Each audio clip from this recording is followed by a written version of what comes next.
తెలంగాణలో PM Ekta mall టెండర్ల వ్యవహారం ఇప్పుడు సంచలనం రేపుతోంది. భారీ కుంభకోణం జరిగింది అంటూ మాజీ మంత్రి కేటీఆర్ తీవ్రమైన ఆరోపణలు చేశారు. ఈ మేరకు కేంద్ర ఆర్థిక మంత్రి నిర్మలా సీతారామన్ కు కేటీఆర్ లేఖ రాశారు.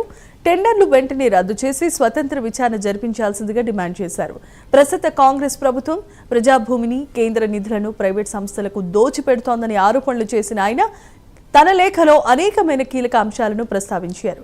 మొత్తంగా 2059 కోట్ల 80 లక్షల రూపాయల పీఎం ఏక్తా మాల్ ప్రాజెక్టులు అవకతవకలు జరిగాయని స్పష్టమవుతోంది.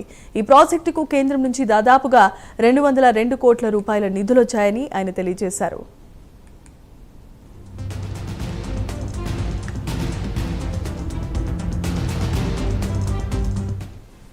రాయదుర్గంలో 6.30 ఎకరాల విలువైన ప్రభుత్వ భూమిని ప్రైవేట్ డెవలపర్లకు అప్పగించారన్నారు కేటీఆర్.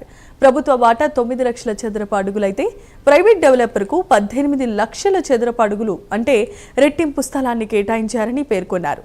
200 కోట్ల రూపాయల వడ్డీ లేని SAACI రుణాన్ని కూడా ప్రైవేట్ సంస్థకు మళ్లించేలా టెండర్ నిబంధనలు రూపొందించారని లేఖలో వివరించారు. ఈ అవినీతిపై కేంద్ర ప్రభుత్వం వెంటనే స్పందించారని, ప్రైవేటు సంస్థలకు నిధులు అందకుండా నిలిపివేయాల్సిందిగా ఆయన ప్రధానంగా డిమాండ్ చేశారు.